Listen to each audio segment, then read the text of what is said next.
Voilà, en fait, je voudrais au nom de Liberté Vérité, je voudrais présenter mes condoléances.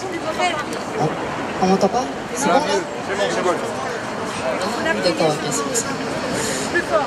Donc au nom de Liberté Vérité, je souhaiterais présenter mes condoléances, nos condoléances au peuple russe, aux familles des victimes de l'attentat du Crocus City Hall qui a eu lieu il y a très peu de temps.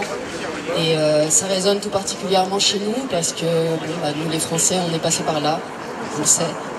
On dit que les peuples les plus forts sont les plus résilients. Et je sais que le peuple russe est un peuple très résilient, c'est connu. Donc bah, courage à vous, force à vous. Voilà. Et sur ce, je vais laisser la parole à Maurice. Liberté, vérité. On n'est pas là pour faire les imbéciles ou pour marcher dans la rue. Nous, on veut la vérité. Depuis 6 ans, et pour ce qui est de mon cas personnel, depuis 2015, on cherche la vérité. Aujourd'hui, on est géré par un président qui ne dit pas la vérité. On est géré par un gouvernement de mafieux et de menteurs. On est géré par un Sénat complètement pourri. On est géré par une Assemblée nationale qui n'existe plus. Et aujourd'hui, on demande à faire la destitution. Mais sachez que la destitution, il n'est pas possible de la faire. Parce que 2023, on nous a envoyé des courriers de l'Assemblée nationale nous disant que ces lois qui étaient dans la Constitution ont été retirées par M. Sarkozy. Donc il est impossible de porter plainte ou de déposer une plainte ou de lever l'article 68 pour dégager M. Macron. Ce sera infaisable. La seule chose qui est faisable, c'est qu'il démissionne. La dernière possibilité, c'est de créer l'union. L'union, il est impossible de faire l'union. Parce que chacun de nous, en tant que citoyen, on a notre façon de penser. Donc nous avons mis opérationnel ce qu'on appelle une coalition. La meilleure façon pour que demain nous devions devenir libres, d'accord, c'est retrouver, il y a 2 priorités, retrouver notre souveraineté et revenir à notre état de droit. Si nous n'avons pas ça, vous n'aurez rien du tout. Ce n'est pas c'est pas en parlant de faits ou de quoi que ce soit. C'est vrai que c'est douloureux. Les peuples, tous les peuples sont en train de souffrir. On le sait, même nous, parce que nous sommes tous au même point. On est tous égalitaires. Donc il faut se mettre main dans la main, d'accord, avec ces deux choses essentielles pour que tous les pays puissent en fin de compte retrouver la liberté. C'est par la vérité qu'on aura la liberté. Tout simplement, essayez de comprendre ce que nous, depuis maintenant 2015, et les Gilets jaunes, depuis 6 ans, nous disons. On n'est pas là pour marcher, on n'est pas là pour se faire voir à la télé. Moi, j'en ai rien à foutre. Je sais que dans quelques temps, je vais m'en aller. Je sais qu'à un moment donné, des autres vont venir après moi. Et je sais que moi, ma fille, il n'est pas question que je lui laisse un pays aussi pourri que celui-là. Parce que moi, j'ai bien vécu, même si j'ai fait des guerres, etc., j'ai quand même bien vécu, j'ai réussi dans la vie, etc., peu importe. Ok? La vérité, c'est la chose la plus importante. Sachez-le, aujourd'hui, les gouvernements et tout ce que vous voulez, ce sont tous des menteurs, ce sont tous des mafieux. Nos soldats, nos frères, sont partis en Pologne, en Ukraine, en Roumanie, etc. C'est pour vous écarter du peuple. La coalition qu'on demande va nous permettre de faire un appel de l'armée. Parce qu'aujourd'hui, il y a juste 2 corps constitués qui sont capables de nous libérer. La police nationale et l'armée. Et sans eux, eh ben, c'est pas pareil, c'est pas la même chose. C'est pas le fait de se laisser faire. C'est que malheureusement, ça va nous arriver. Une dernière chose positive quand même, ok, on n'est pas chauvin parce qu'on est français, mais le jour où la France va se libérer, c'est le monde qui va se libérer. Merci beaucoup. Plein d'honneur aux Russes, à nos amis russes, c'est normal. Ben moi, je vais faire plein de malheurs maintenant aux Américains. Alors déjà, ces Américains, avec leur western, ils ont fait croire que les Indiens étaient les méchants. alors que c'est des visages pâles les méchants, les Américains entre parenthèses. De Gaulle disait « l'Europe supranationale, c'est l'Europe sous commandement américain ». Bah, exactement. Et la Russie a marqué le début de la fin pour Napoléon et Hitler, et maintenant on commence à voir la fin du bloc occidental. Comme quoi que les hommes politiques se souviennent jamais de l'histoire. Voilà. Je voulais dire ça avant de commencer. Alors maintenant, organisation terroriste d'Américains nazis, c'est l'OTAN. Avec l'ONU, l'OMS, l'OCDE, l'OMC, etc., etc., sont des associations mafieuses. L'OMS essaye par tous les moyens d'installer un pass sanitaire mondial. La CIA, la DGSEI, etc., il y en a bien d'autres, hein, sont des structures qui peuvent vous assassiner à tout moment et n'importe où. Quel beau pays. Nous sommes face à une conspiration mondiale contre les peuples. Depuis le 16 mars 2020, l'État français n'existe plus juridiquement, ni d'après le droit interne, ni international. Sa disparition n'a même pas été actée. Par contre, il y a une équipe qui s'impose par la coercition. Les fonctions régaliennes ont été détournées. Vous pouvez lire le livre de Valérie Bugeaud, analyste géopolitique juridique. Le 6 juin 1944, ça je le répète souvent, les Américains sont arrivés pour nous coloniser et non pour nous libérer. Les Russes l'auraient fait quelques temps après, l'Allemagne était en totale débandade à l'Est. Si les Américains ont pu débarquer, c'est parce que nos alliés, nos frères russes, occupaient 3 millions de soldats de la Wehrmacht sur le front de l'Est, laissant les côtes françaises totalement dégarnies. Nous ne devons rien aux Américains, à part le chewing-gum, la malbouffe, les taxes sur les murs, le steak sous cellophane, la destruction des services publics et la drogue bien entendu, qui est la meilleure arme de soumission et de colonisation, avec l'approbation des valets locaux dans tous les pays où ils s'installent en touristes à vie. Les USA sont les massacreurs de toutes les tribus indiennes, étant propriétaires de toutes les terres plusieurs milliers d'années avant les visages pâles. Les USA, c'est pratiquement 280 guerres contre plus de 50 peuples en seulement 250 ans. Les USA sont le seul État criminel au monde à avoir lâché 2 bombes atomiques sur des civils en 1945. C'est encore eux qui, au Vietnam, ont abusé des bombes à billes et aux bombes au napalm sur les populations civiles. L'OTAN, c'est-à-dire les USA, c'est toujours les mêmes en fait, hein, sont aussi ceux qui ont bombardé le Kosovo en 1991 en partant de la base de Saint-Nazaire en Corse contre la volonté du peuple corse, lui-même victime de la colonisation française. Et surtout aussi bombarder la Libye en 2011. Sarkozy, exactement, et BHL. L'OTAN, cette organisation guerrière créée le 4 avril 1949 pour prolonger la Deuxième Guerre mondiale sans qu'il y ait eu une troisième. On est toujours dans la deuxième, ça s'est jamais arrêté. L'OTAN est la structure internationale la plus criminelle qui soit, mais elle sait se donner bonne conscience auprès des peuples, engager des forces dans ses rangs. Voici quelques douceurs. La sécurité au quotidien est essentielle à notre bien-être. C'est ce qui est écrit dans l'OTAN, hein, dans le statut. L'OTAN s'emploie à promouvoir les valeurs démocratiques, d'instaurer la confiance à long terme et de prévenir les conflits. En qualité, elle les a créés. L'OTAN est attachée à la résolution pacifique des différends. Moi, je vois pas beaucoup, il y a du pacifisme, mais enfin. S'apprête à sourire, mais on va éviter, il y a trop de morts et ils méritent le respect. Qu'est-ce que veut l'OTAN? C'est-à-dire les USA et leurs serviteurs. C'est un plan Marshall en Ukraine, tout cassé pour réparer et s'enrichir, pour placer leurs missiles à la porte de la Russie, alors qu'eux, en 62, n'ont pas voulu des missiles russes à Cuba pendant à peine 367 km de leur côte. Ils apeurent les peuples européens en disant que si l'Ukraine tombe à l'Est, en danger d'invasion. Grave mensonge, la Russie est simplement venue au secours des Russes du Donbass massacrés par dizaines de milliers par les Ukrainiens depuis 2014. Poutine a eu beaucoup de patience pour contre-attaquer qu'en 2022.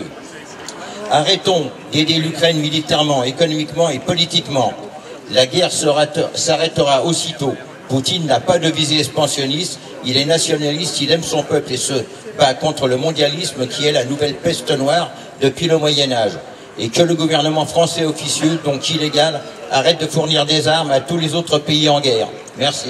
Bravo à tous d'être là. Moi, je voulais juste rebondir sur ce qu'il a dit à propos des informations que l'on peut avoir.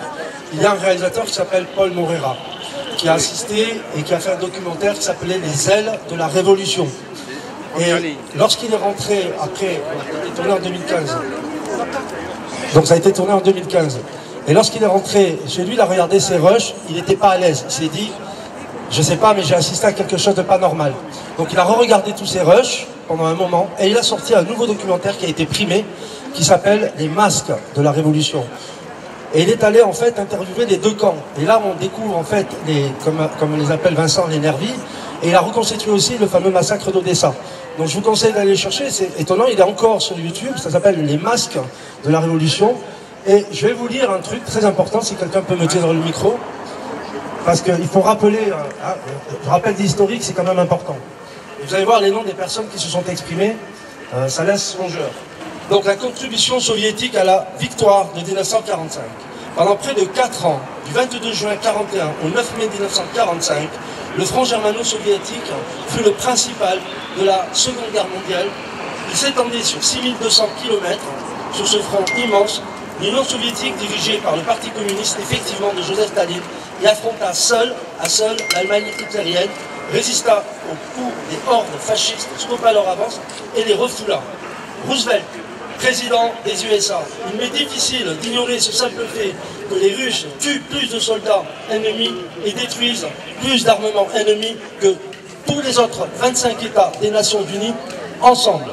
Churchill, Premier ministre britannique, c'est l'armée russe qui a brisé la machine de guerre allemande. Le général de Gaulle, les Français savent ce qu'a fait la Russie soviétique et ils savent que c'est elle qui a joué le rôle principal dans leur libération. Eisenhower, le président qui a suivi après aux États-Unis, enfin, d'abord il était commandant en chef des armées alliées en Afrique du Nord et en Europe. Les campagnes effectuées par l'armée rouge ont joué un rôle décisif dans la défaite de l'Allemagne. Le maréchal Montgomery de Grande-Bretagne, la Russie a accompli un grand exploit militaire, livrant un combat singulier, presque un contre un des armées hitlériennes. Passé à l'offensive, la Russie a supporté toutes les forces de l'agression allemande et a su tenir bon. Nous, les Anglais, nous n'oublierons jamais l'exploit de la Russie. Ernest Hemingway, écrivain, chaque être humain qui aime la liberté doit plus de remerciements à l'armée rouge que ne puisse payer durant toute une vie. Tout d'abord, un grand merci d'être là, parce que c'est vrai que c'est pas évident, il fait beau. On serait mieux au bord d'un barbecue, n'est-ce pas? Et non, vous êtes venus pour soutenir la cause pro-russe en France. Et je vous en remercie déjà, parce que, à titre personnel, moi je dirige une association française qui s'appelle le collectif France-Russie. Et depuis 2014, nous avons organisé des manifestations. Depuis le premier jour, c'était mars 2014. Nous étions devant l'ambassade d'Ukraine. À l'époque, on avait le droit de manifester devant l'ambassade d'Ukraine. Et nous étions une poignée, mais voilà, les années ont passé. 10 ans déjà. 10 ans que notre discours est à peu près le même, parce qu'on n'a pas tellement évolué. L'OTAN a continué à faire ses frappes sur les civils du Donbass, ça n'a pas changé. L'OTAN continue à tuer dans ces régions du monde. Le génocide est patent. Et d'ailleurs, j'assimile assez facilement Gaza avec le Donbass, parce qu'aujourd'hui, on est face à cette situation. Il y a un génocide à ciel ouvert. Il y a un génocide qui est appuyé par nos gouvernements. Aujourd'hui, le gouvernement français, les gouvernements européens appuient ces génocidaires. Et personne n'est là pour dire stop, ou une petite poignée de Français, une poignée de pro-russes, pour dire non au génocide dans le Donbass et à Gaza. Et je crois que c'est ça qu'il faut dénoncer. J'aimerais aussi appeler votre mémoire, puisqu'aujourd'hui c'est votre sensibilité qui est sollicitée, votre mémoire, parce que je dirais ça il ne faut pas l'oublier. Ça, il ne faut pas l'oublier, ce sont des pilotes français qui ont été dans l'escadrille Normandie-Niemen, qui s'est battue aux côtés des Russes. Et je peux vous assurer, puisque moi je vis en Russie une partie de ma vie, quand vous dites Normandie-Niemen là-bas, eh bien les Russes, soudainement, instantanément, sont pro-français, parce que eux, ils n'ont pas oublié, contrairement à nous. Et je pense que tout ça, c'est important. tout ça fait partie de notre histoire, parce que c'est notre histoire qui génère notre passé. Plutôt que de leur apprendre que les Russes sont nos ennemis, les Russes n'ont jamais été nos ennemis dans une histoire récente. C'est vrai que dans le passé, ça a été le cas, mais bon, dans d'autres cieux et dans d'autres systèmes, récemment, les Russes ont toujours été à nos côtés. Aujourd'hui, s'il n'y avait pas justement cette déformation de l'histoire et cette déformation de la réalité du quotidien, les Russes seraient toujours nos amis, les Russes seraient toujours nos fournisseurs en énergie, ne l'oublions pas. C'est quand même un élément important aujourd'hui dans le monde dans lequel on vit. Et s'il n'y avait pas eu ce régime qui lutte contre son peuple, aujourd'hui on serait toujours en pleine amitié avec nos amis de toujours. Donc je vous invite, chers amis, à y penser quand ce soir vous allez revenir chez vous, pour vous dire non, on va droit dans le mur avec ces gens. On va droit dans le mur parce que déjà, ce sont des gens qui ont oublié la souveraineté de notre pays. C'est ça le plus important. Nous ne savons plus ce que c'est que d'agir politiquement, je parle, pour la France, par la France, et plutôt que de penser à envoyer nos soldats, nos frères, nos fils, dans cette guerre qui n'est pas la nôtre, eh bien il serait mieux de penser à notre sécurité, notamment à la sortie des lycées, notamment à la sortie d'un certain nombre d'établissements pour empêcher que nos jeunes se fassent tuer par des sauvages. Là serait le rôle de notre armée.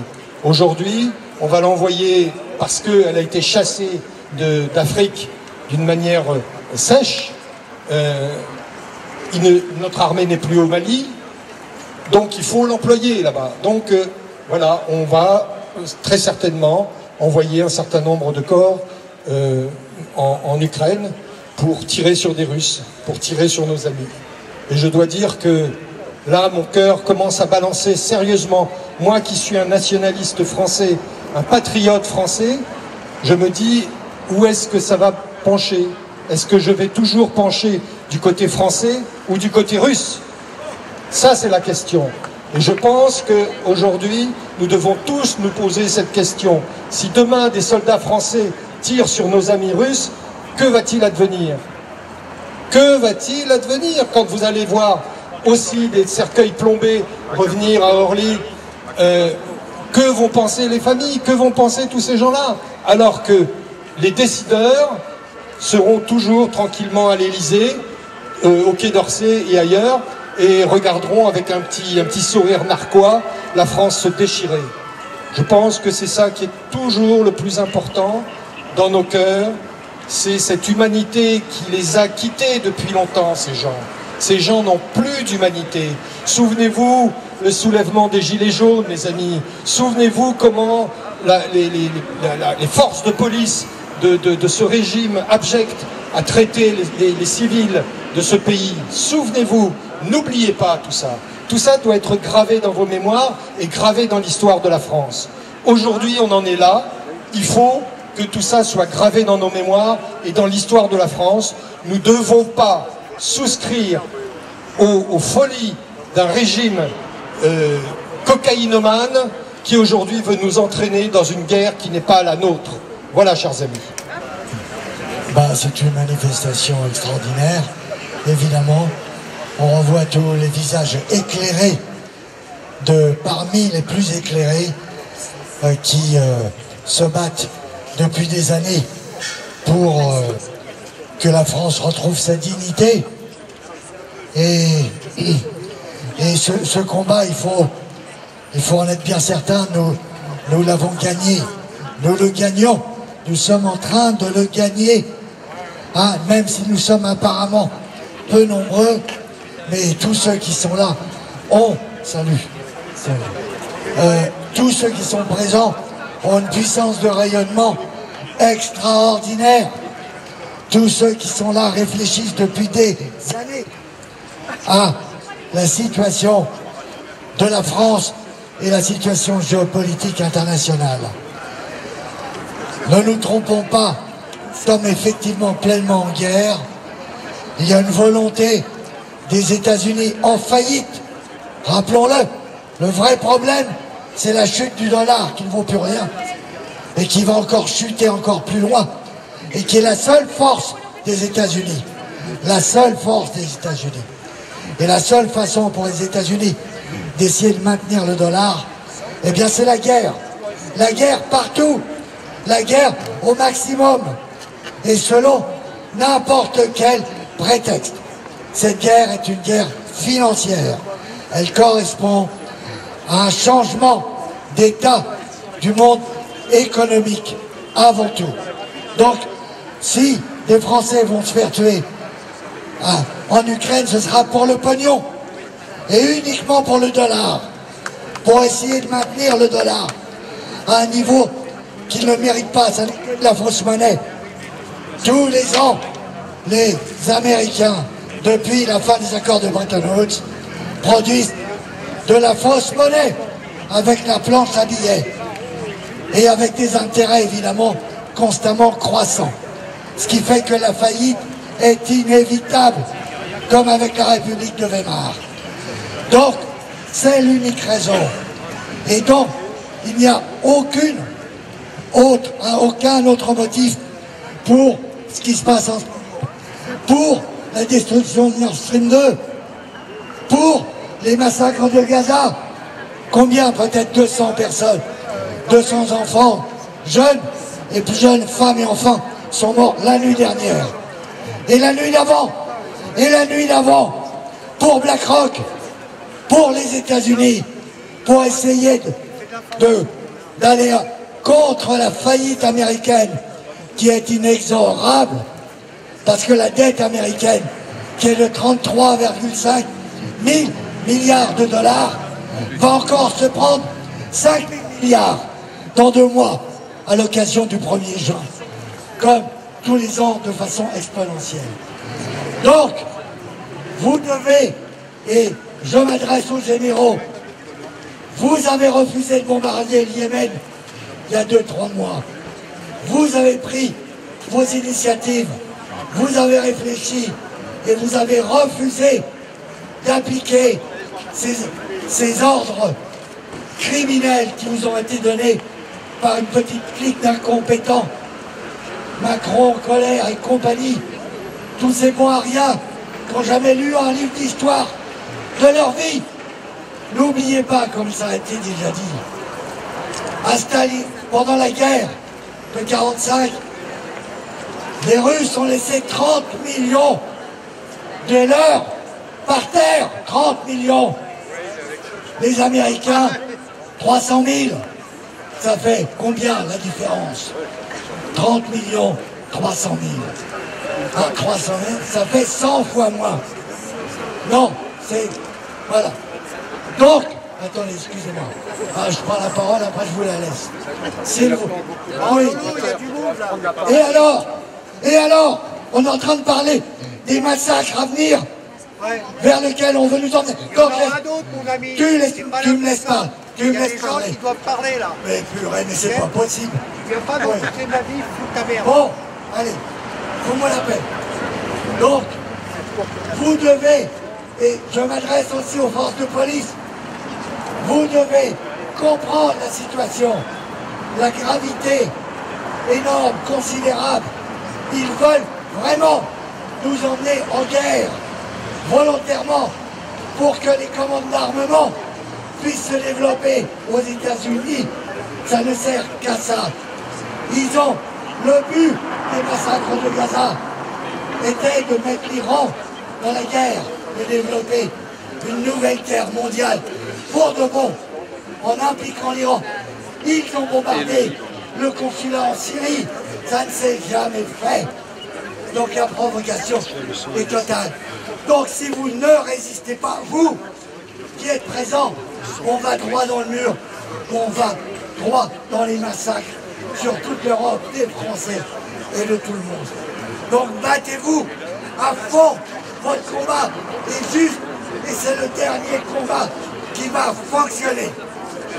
tout ce que j'ai écrit dans mon discours, ça a été dit par les camarades, donc c'est pas la peine de vous faire perdre du temps. Je vais essayer de dire deux petits mots, de laissant mon cœur à parler.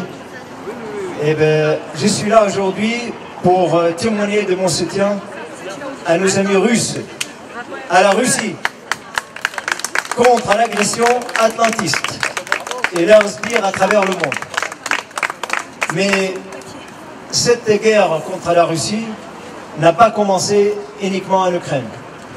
À la fin de la Deuxième Guerre mondiale, le président américain Kennedy a commencé à faire la propagation de l'empire américain comme un seul gendarme dans le monde. Et ils ont commencé à installer des États qui entourent l'Union soviétique à travers la guerre froide. Si vous vous rappelez, les gens qui sont quelques années comme moi, ils se rappellent parfaitement de cette période de la guerre froide. En 1997, j'étais moi-même en Afghanistan. J'ai vu des milliers de mercenaires arrivant du monde entier pour tuer les soldats russes, les soldats soviétiques, mais ce sont les soldats russes qu'on a tués en Afghanistan.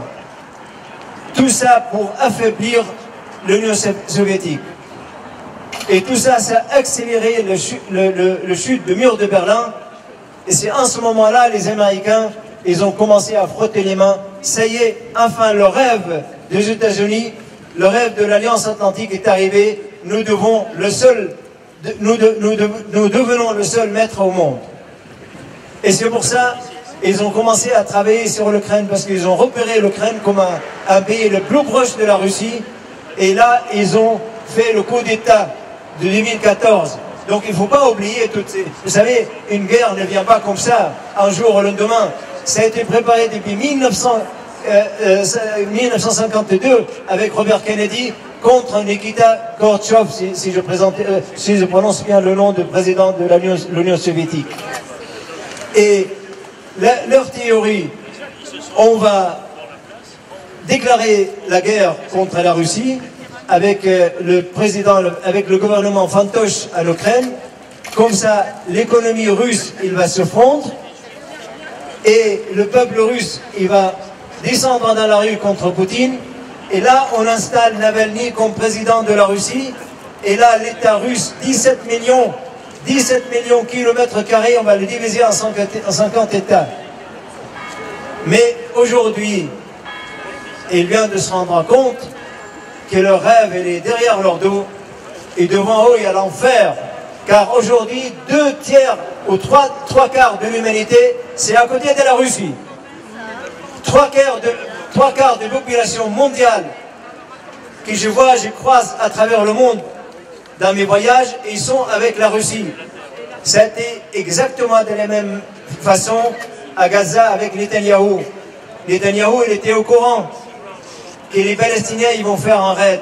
Il a frotté les mains en disant « Ah, super, ça va me donner l'occasion de les casser, de vider Gaza et de transformer Gaza en villa au bord de la mer, et en faisant le projet, la route de la soie entre l'Inde et l'Arabie Saoudite et Israël, pour casser le projet de la Chine et de la Russie. » Tout ça, c'est de guerre planétaire et n'est pas uniquement de guerre localisée. Nous devons savoir aujourd'hui que les 3 quarts de l'humanité sont avec la Russie, avec la résistance palestinienne, qui plus jamais ne sera comme ça a été avant. Aujourd'hui, nous sommes en train de gagner cette guerre et le monde sera multicolore, et les États-Unis, il ne sera qu'un pays parmi les autres. Je vous remercie. C'est important quand même. Attends, t'en vas pas. Non, parce que les gens ne savent pas qui tu es. Moi je sais, Vincent, etc. Donc est-ce que tu pourrais nous dire vite fait, de manière sommaire, qui tu es? Merci. Aujourd'hui, je ne suis pas venu pour faire la publicité pour moi. Donc aujourd'hui, non, mais sincèrement, parce que la récupération, je n'aime pas. Je suis un écrivain franco-syrien et je voyage à travers le monde, toujours pour des raisons politiques, parce que l'impérialisme américain essaye depuis toujours de transformer les citoyens en consommateurs citoyens, donc vider l'homme de son âme. Et ça, c'est c'est pas beau, c'est pas beau. Donc Nora de Contre-Attaque, Défense des droits humains, je suis là et je vais parler des faits et juste des faits. Je ne vais pas parler géopolitique. Je vais parler un peu de ce qui s'est passé fut un temps où on avait envoyé les tirailleurs sénégalais et autres. Moi, je n'ai pas envie pour Zelensky, parce que je suis maman, et ça c'est très très important, et pour moi c'est le nerf de la guerre. Voilà. Donc je n'ai pas envie, et ce sera impossible, de nous prendre nos enfants. Et ça, je pense que c'est pour la plupart des parents, de prendre les maris, de prendre les oncles, les proches, les citoyens français, aller verser leur sang pour un pays qui n'est ni dans l'OTAN, ni dans la communauté européenne. Il faut le rappeler. Donc du coup, on va dire que M. Macron nous a déclaré la guerre. Il n'a pas attendu le problème de l'Ukraine. De toute façon, l'Ukraine ne l'a pas, le problème ukraino-russe ne l'a pas attendu non plus, puisque ce conflit existait. Il devait être encore à faire des cours de théâtre devant son professeur. Donc du coup, il y a une volonté, et on va parler factuel. Il y a une volonté, on le sait, pour ceux qui croient qu'il y a des complotistes et qui ne font pas cas des comploteurs, il y a une volonté de purger la population mondiale. Mettons des mots sur ce qui est. Nous savons que le WEF, le World Economic Forum, existe.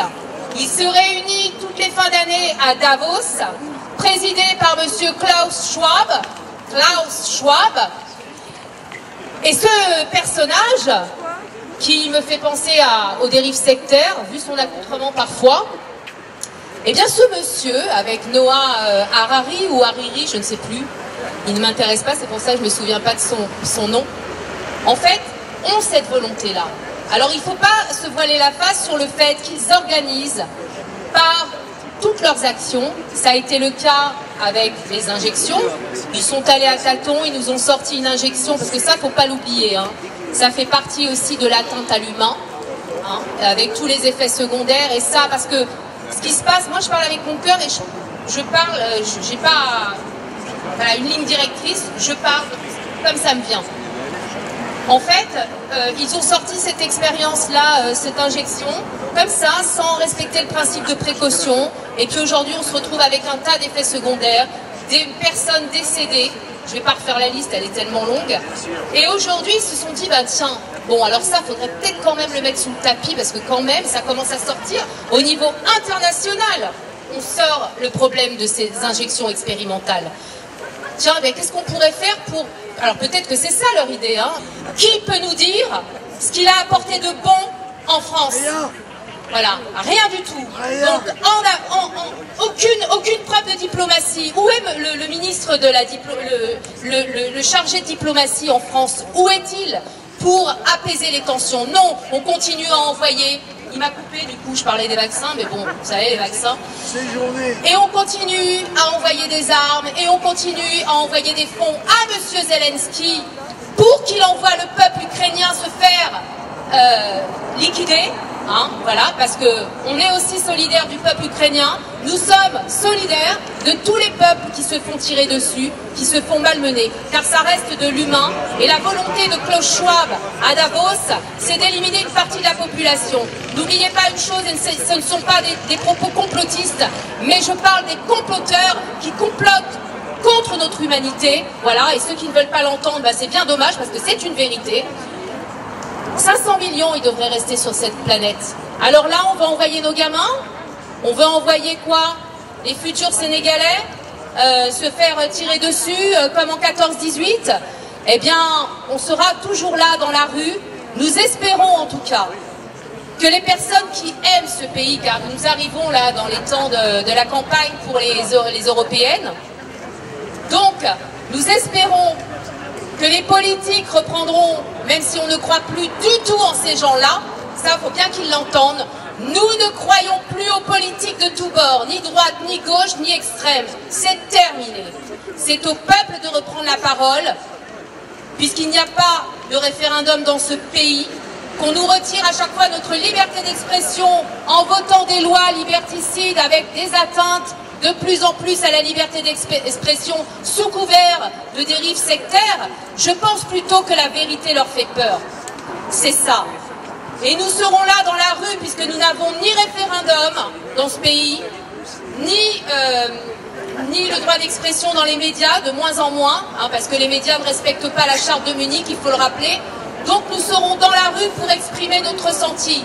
Ces gens-là sont payés par nos deniers, par les deniers publics, et il est hors de question que nos enfants, que nos proches aillent faire couler leur sang pour Monsieur Zelensky, car c'est lui qui tire bénéfice de tout ça, et les Américains. Ici je représente Vigimedia. Sylvain Baron devait être là, mais il n'a pas pu.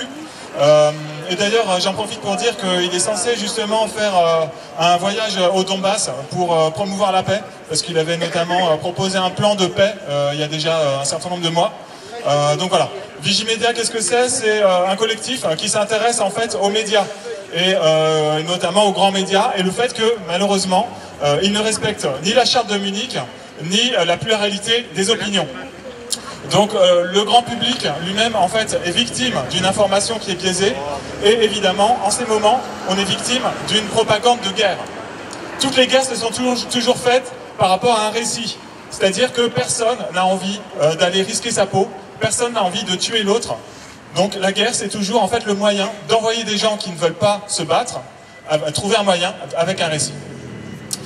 Donc tous ces grands médias français, malheureusement, on le voit qu'il n'y en a pas un qui est contre, ou bien ils n'en parlent pas, ou alors ils sont vraiment pour. Et notamment, on va avoir LCI et TF1 qui fait un vrai travail de propagandiste. Avec Vigimedia, donc, on suit évidemment un certain nombre de presse, enfin de la presse alternative, et donc un certain nombre de penseurs.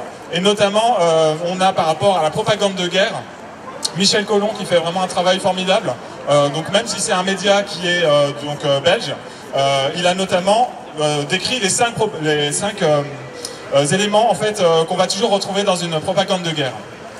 On va voir un premier élément qui va être cacher l'histoire, et cacher notamment tout ce qui a amené les faits. Tous les grands médias aujourd'hui en France disent que la guerre en Ukraine a commencé au moment où Poutine est entré en Ukraine. Mais non, en fait, il faut toujours regarder l'histoire, il faut regarder non seulement les jours qui ont précédé, parce que les jours qui ont précédé, il y a une date qui avait été affirmée, qui avait été proposée par les États-Unis, et ce jour-là, en fait, la Russie n'est pas entrée en guerre. Et suite à ça, jour après jour, il y a eu des bombardements de plus en plus intenses au Donbass, qui ont obligé finalement, à un moment donné, la Russie à intervenir. Donc ça, c'est notamment Patrick Passin, que je vous invite à écouter et surtout à lire, qui a vraiment décrit tout ce qui s'est passé les jours qui ont précédé l'entrée en guerre. Et également, évidemment, il faut revenir à 2014 et même bien avant, comme ça a été expliqué aujourd'hui. Donc cacher l'histoire, c'est l'un des principes de guerre qu'on a régulièrement. On a un autre principe qui est cacher les véritables intérêts qui sont derrière. Et là, évidemment, ce que les médias français ne vous disent pas, et les médias de façon un peu plus générale de l'Occident, c'est que, évidemment, il y a des grands intérêts derrière qui vont servir, évidemment, des puissances privées, mais aussi des puissances étrangères, à commencer par les États-Unis. On va voir également beaucoup de mensonges de guerre, avec notamment l'idée de diaboliser l'adversaire et tout faire en fait pour faire passer l'ennemi comme un diable. J'ai un oncle qui m'a dit, sans broncher, que Poutine était pire qu'Hitler. Donc là, les médias, ils ont gagné. Quand on atteint le niveau d'Hitler ou au-delà, c'est gagné. Un peu dans le même genre, on va aussi avoir inversé l'agressé et l'agresseur. Donc évidemment, on le voit dans cette propagande de guerre. Et le cinquième point, c'est monopoliser le débat. Donc évidemment, ça on le voit partout. On va inviter ou bien que des personnes qui sont pour, évidemment, la guerre, ou bien quand on va inviter des personnes qui sont contre, il y aura toujours en fait un discours qui sera non proportionné, avec une personne qui est attaquée par 4 autres. Et donc évidemment avec des étiquettes qui vont être collées, avec l'étiquette extrême droite, l'étiquette complotiste, qui est toujours là pour faire taire chacun. Les médias sont, c'est un métier vraiment formidable, très important, qui permet en fait, sans médias en fait, on ne peut pas avoir de véritable démocratie. Et nous visons justement à faire en sorte que ce soit la démocratie, c'est-à-dire non pas la démocratie représentative telle qu'on nous la vend partout dans le monde, mais une véritable démocratie dans laquelle le peuple choisit par lui-même et il n'est pas représenté. Donc pour avoir une vraie démocratie, évidemment, il faut mettre en place les institutions, mais il faut aussi avoir une presse qui délivre en fait des sons de cloche différents, suffisamment nombreux pour que chacun puisse se faire son opinion et par différentes perspectives puisse reconstruire le réel. Donc on a des grands journalistes qui existent. On a notamment, je pense à Anne-Laure Bonnel, qui a fait un travail formidable justement sur le Donbass, sur l'Ukraine. Ici on a des journalistes ici présents, donc Angie, merci à Léopold, qui sont présents. Et c'est important justement dès lors qu'on doit promouvoir la paix, malheureusement on voit qu'il n'y a pas grand monde, et merci à vous. Et donc ce métier de journaliste, encore une fois, il est important. Donc nous, en fait, Vigimedia, on est là en fait pour vraiment promouvoir ce métier, et notamment toute la presse alternative qui peut exister aujourd'hui encore un peu sur Internet, parce que c'est pas encore complètement bouclé, malgré les envies en fait, les envies liberticides, les envies totalitaristes, notamment de l'Union européenne avec Thierry Breton qui veut faire passer, qui a déjà fait passer son DSA, Digital Service Act, et donc ils veulent vraiment brider tout ça. Et donc, en attendant, nous, en fait, on invite le public à essayer déjà de s'intéresser à ces médias alternatifs, qui sont nombreux. Donc ça, c'est un projet personnel. C'est un site qui s'appelle info.cratie, info.cratie, qui est une sorte d'annuaire des médias alternatifs qui va continuer à se développer, sur lesquels les gens ne connaissent pas, qui permet de trouver différentes sources. Et évidemment, tous ces médias alternatifs, c'est du travail, et on invite le public à les financer. Je voulais dire une dernière chose, lorsqu'on a fait notre petite publication par rapport à cet événement, deux choses. Déjà, en fait, nous sommes pour la paix et pour les peuples, et donc il faut bien faire la différence entre les dirigeants et les peuples. Et la deuxième chose, en écrivant l'article, je me suis dit, mais en fait, les terres d'Ukraine sont en train d'être récupérées par BlackRock, ça a été dit tout à l'heure. Et le pays, finalement, qui l'envahit? Est-ce que c'est la Russie, ou est-ce que c'est les puissances privées, BlackRock? Et est-ce que les puissances privées n'envahissent que l'Ukraine? Est-ce que les puissances privées n'ont pas déjà envahi tout le monde, et notamment tout l'Occident? Donc voilà, réflexion intéressante à développer. Et là, en fait, je vais vous rapporter une de ces nombreuses interventions, les Patriotes, Monsieur Philippot, car justement, je suis ravie de passer juste après toi à propos des médias, parce que là, ça va être très intéressant. Alors voici ce qu'il dit, écoutez bien.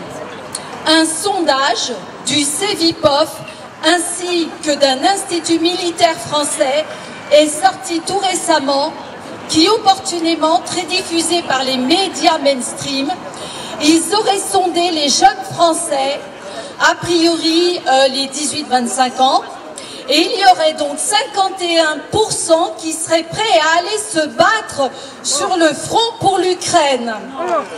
Soyons clairs, qu'est-ce que cela veut dire? Eh bien, cela veut dire que ces jeunes seraient prêts à se battre pour le régime de Zelensky, donc de l'OTAN, donc de Macron, donc de l'Union européenne, donc d'Ursula von der Leyen et tous ces sponsors, dont BlackRock, nombreusement cités ce jour. Et M. Philippot attire l'attention sur ce genre de sondage repris par la presse mainstream. Même d'autres sondages n'arrangent pas le pouvoir.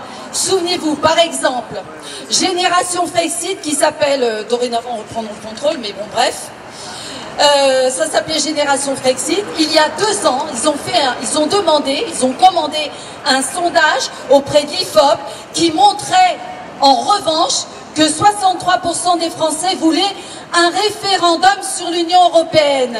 Et devinez quoi, ce sondage n'a jamais été repris par les médias mainstream. 2 poids, 2 mesures. On continue.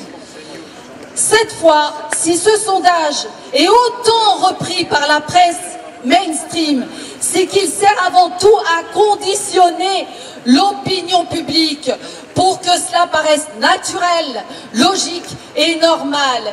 Et il dirait alors que plus d'un jeune sur 2 veut aller se battre en Ukraine. Attention à cette technique de manipulation et de propagande. Et il poursuit. Il alerte également sur l'existence même de ce sondage ici en France, ainsi que sa très grande diffusion médiatique prouve que cette idée d'envoyer des Français se battre en Ukraine n'est pas due à un simple hasard. si Macron l'a annoncé fin février, souvenez-vous, le lendemain de son humiliation au salon de l'agriculture, il se venge. Dans ce même sondage, on apprend que 58% des Français redoutent une troisième guerre mondiale, ainsi qu'une guerre nucléaire.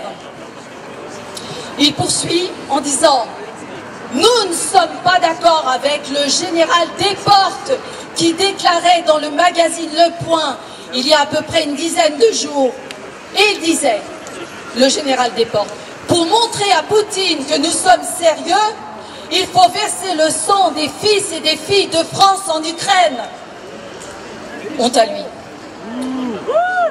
Ensuite, il ajoute « Monsieur le général Desportes, Monsieur Hollande, Monsieur Valls, Monsieur Ménard, Monsieur BHL, ça va plus vite comme ça, Nicolas Tenzer, Monsieur Enthoven, Monsieur Nolot, et tant d'autres, si vous êtes d'accord avec ça, allez-y vous-même, versez votre propre sang en Ukraine. » Le barda est là, il n'y a rien dedans. « N'allez pas faire des victimes avec les enfants des autres. » Et je terminerai par une petite déclaration de la part de M. Poutine. M. Poutine a déclaré tout récemment qu'il rendrait, écoutez bien, ça va être chaud là pour les prochains jours, les prochains mois qui arrivent. Donc M. Poutine a déclaré récemment qu'il rendrait public le plan que les États-Unis et l'Union européenne avaient préparé pour réduire la population, comme tu avais parlé Nora, pour réduire la population avec des éléments biochimiques. Il a également déclaré, ce n'est pas moi qui le dirai, mais les scientifiques qui se cachaient à Azovstal et qui sont maintenant à Moscou. Donc, vive la vérité pour une véritable paix. J'étais dans une cuisine où les plats n'étaient pas très bons et du coup je suis ressortie avec un torchon. Le voilà. Le voilà. Merci Nora. Tu es ma complice. Alors, nous déclarons aujourd'hui le 13 avril 2024 la fin de cette fantoche institution et donc comme nous sommes en plein dans les lois liberticides et l'atteinte à l'humain avec l'avortement, avec l'euthanasie, eh bien étant donné que l'Europe n'existe pas, hein, puisque violation du référendum de 2005, il est temps d'avorter cette Union européenne. Il est urgent de le faire. Donc voilà, symboliquement, nous ne sommes pas dans l'Europe de toute façon. Nous avions voté non à cette Europe.